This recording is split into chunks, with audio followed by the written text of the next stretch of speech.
Salut les nageurs, c'est Mehdi de Natation Facile. J'espère que vous avez la forme. Aujourd'hui, on va parler de 5 choses à éviter de faire en natation pour pouvoir progresser et plus spécifiquement en crawl. Avant toute chose, je vous invite à vous abonner pour rejoindre des milliers de nageurs surmotivés et qui auront envie de progresser avec vous. Donc abonnez-vous juste en dessous, vous allez trouver, j'en suis sûr.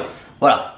Donc aujourd'hui, on va parler de 5 erreurs à ne pas faire en crawl pour pouvoir progresser et puis arrêter de stagner comme ça tout le temps sur votre nage et trouver des nouvelles sensations, des nouvelles choses. Première erreur à ne pas faire, c'est de mouliner, de faire trop de mouvements.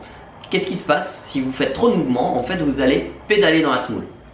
Il vaut mieux faire 15 mouvements corrects pour arriver au bout de la ligne que 25. Si vous faites 25 mouvements à tourner les bras dans tous les sens, vous allez être beaucoup moins efficace. Donc un petit exercice que vous pouvez faire, c'est compter votre nombre de coups de bras sur une longueur ou voire même sur 2 longueurs.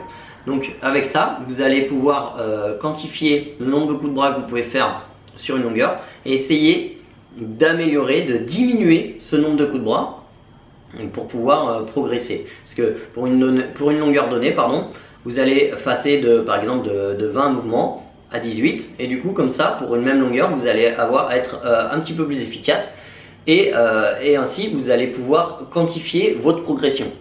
Deuxième chose, le niveau juste au-dessus, en fait vous allez coupler ce nombre de coups de bras avec un temps. Donc là il va falloir vous chronométrer. Ce que je vous conseille de faire, c'est un 50 mètres. Souvent vous avez un chrono mural, vous regardez combien vous allez faire sur ces deux longueurs en temps. Admettons que vous faites 1 minute pour 40 coups de bras, donc ce qui nous donne un résultat de 60, donc 1 minute 60 secondes pour 40 coups de bras, ce qui nous donne un résultat total de 100. Et sur la deuxième longueur, admettons que vous fassiez 50 secondes avec toujours 40 coups de bras, vous allez avoir un total de 90, donc vous avez progressé de 10. Là, voilà, vous avez un bon moyen facile pour pouvoir progresser. Deuxième élément à prendre en compte, c'est ne pas respirer correctement. On avait déjà fait une vidéo sur la respiration, je vous la mets tout de suite maintenant. Alors, nous voici dans le bassin. Donc, avant toute chose, la spécificité du crawl, c'est que la respiration est latérale. Donc, il va falloir pivoter notre corps en fait sur le côté pour pouvoir dégager la tête et respirer en créant le moins de résistance à l'avancement possible. Donc, on peut voir sur cette vidéo là de face qu'en fait, j'ai toujours la tête dans l'axe. Il faut imaginer que vous ayez une sorte de tige en fer qui vous traverse de la tête vers les pieds et que vous pivotez autour de cette tige en fait. Donc le sommet du crâne lui reste au même endroit, enfin, le centre du crâne lui reste au même endroit et c'est vraiment votre corps qui pivote pour pouvoir dégager la tête et respirer dans la vague produite par l'avancement.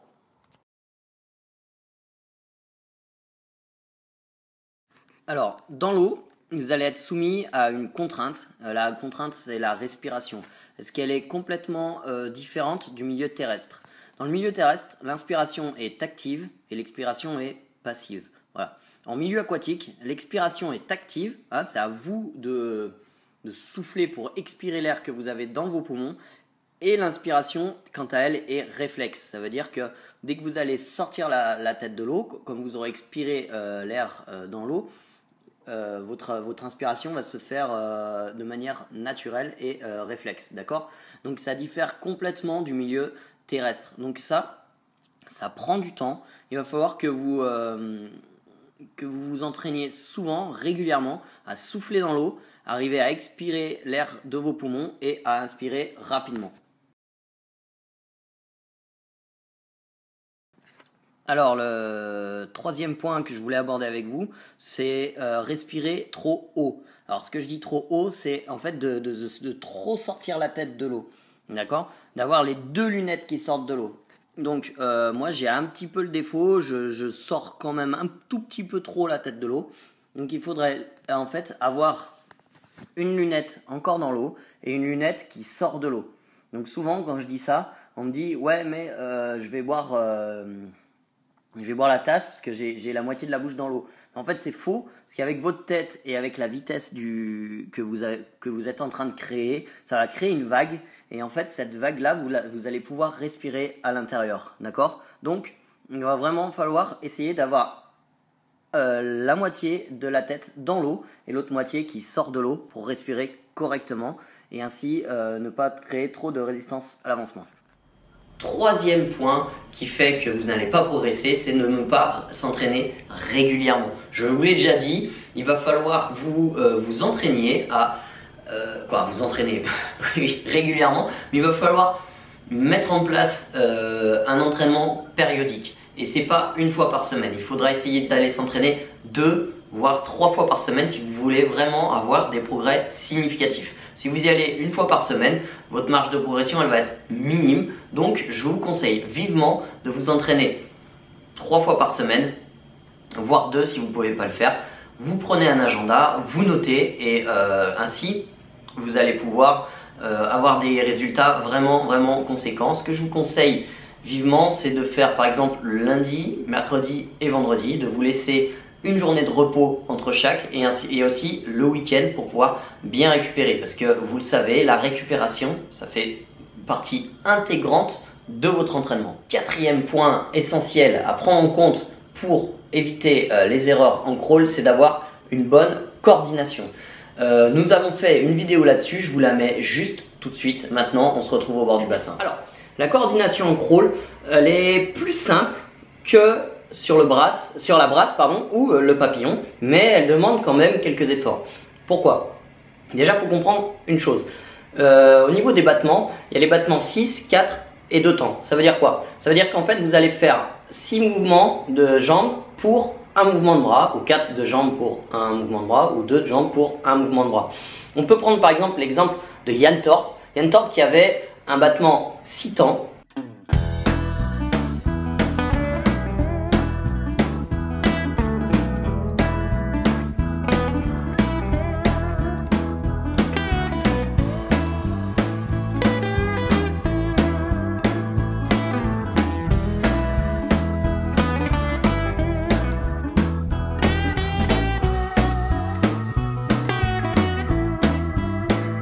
Et on peut prendre l'exemple de Laure Manodou qui, elle, avait un battement 2 temps.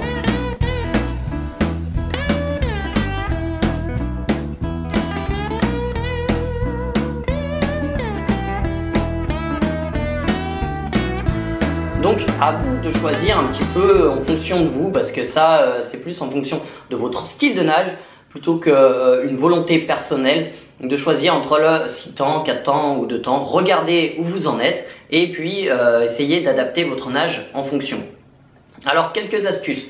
Déjà je vous conseille dans un premier temps, pour avoir une bonne coordination, essayez de nager peut-être en 6 temps en exagérant un petit peu le mouvement. Un bras collé à l'oreille, un bras collé à la cuisse.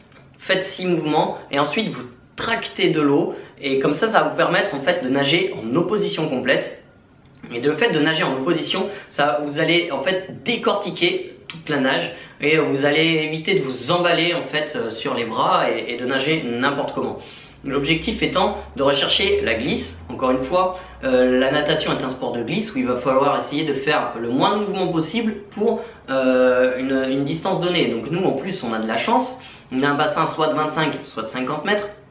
Donc vous allez pouvoir compter votre nombre de coups de bras et ainsi sur une même distance savoir si vous êtes plus ou moins propulsif, et donc comme ça vous allez avoir un repère pour pouvoir vous aider à nager correctement. Donc pour récapituler un petit peu tout ça, regardez un petit peu le nombre de battements que vous faites pour un coup de bras, si vous êtes plutôt sur 2, 4 ou 6 mouvements. Ensuite nagez plutôt en opposition complète, un bras le long du corps, un bras collé à la cuisse en tractant le plus d'eau possible et en faisant le moins de mouvements possible sur une longueur. Petit exercice, alors travaillez sur par exemple une série de 6 fois 50 mètres essayez de varier un petit peu l'amplitude et la fréquence de bras et calculez le nombre de coups de bras que vous faites sur votre 50 mètres. En travaillant comme ceci, vous allez pouvoir trouver la nage optimale qui vous convient le mieux à vous parce que chacun est différent. Donc vous en faites 6, vous essayez de varier et vous regardez lequel est le plus propulsif pour vous. Et ainsi vous aurez trouvé la coordination qui vous va le mieux entre vos jambes et vos bras. Attention à ne pas faire les erreurs de regarder trop en haut ni de regarder trop en bas. Essayez d'avoir le regard légèrement vers l'avant, mais pas non plus la tête relevée pour éviter les résistances à avancement.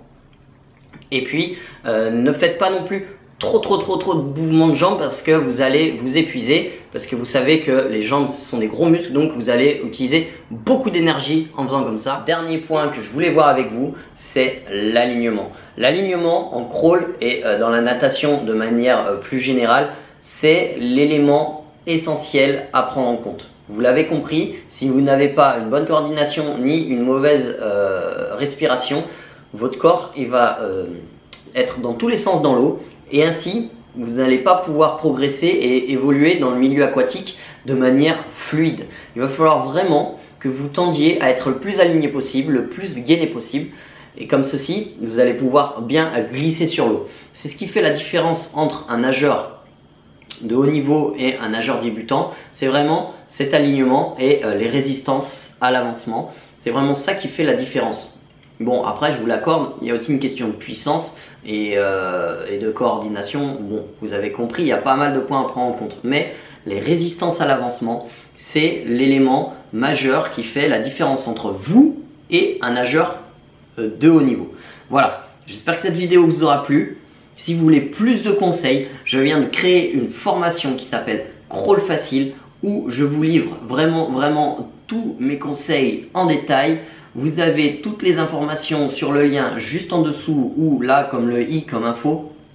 Vraiment, je vous conseille de la faire si vous souhaitez passer à un autre niveau dans votre vie et surtout dans votre vie sportive et aquatique, en tout cas pour le crawl. Donc je vous laisse cliquer sur le lien juste ici, vous allez voir, vous n'allez pas être déçus, une super formation pour un prix imbattable. A tout de suite de l'autre côté.